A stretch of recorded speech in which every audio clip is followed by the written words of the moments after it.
If you raise rabbits or have a pet rabbit, you probably have heard of the disease Rabbit Hemorrhagic Disease. There's basically 3 different serotypes to this virus.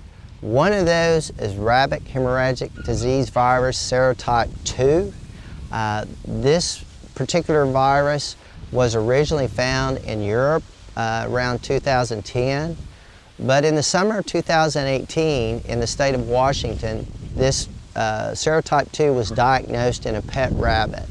Now the interesting thing about serotype 2 is it's not only fatal to domestic rabbits, it's also fatal to wild rabbits. In the spring of this year, this particular serotype 2 has been found in Arizona, New Mexico, Colorado, and Texas in domestic and wild rabbits.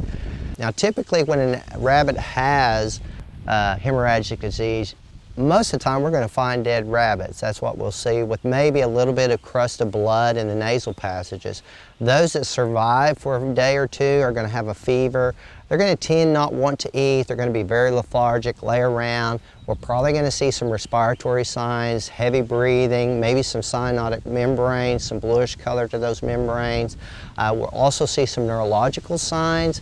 This virus is highly contagious. It's easily spread from one rabbit to the next.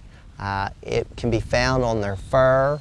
It can be found in the tissues, and that's why decaying carcasses, the virus will stay in those carcasses for long periods of time.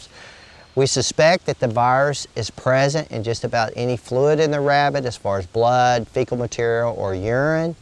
It's easy for a person to get in an area where the virus is and get it on their feet and clothes and take it back to their home where they have their rabbits and can infect their rabbits. As far as treatment is concerned, you treat symptoms. We have no specific treatment for the disease. The USDA has a protocol for rabbit owners on biosecurity. If you'll go to sunup.okstate.edu, we'll put that on the website.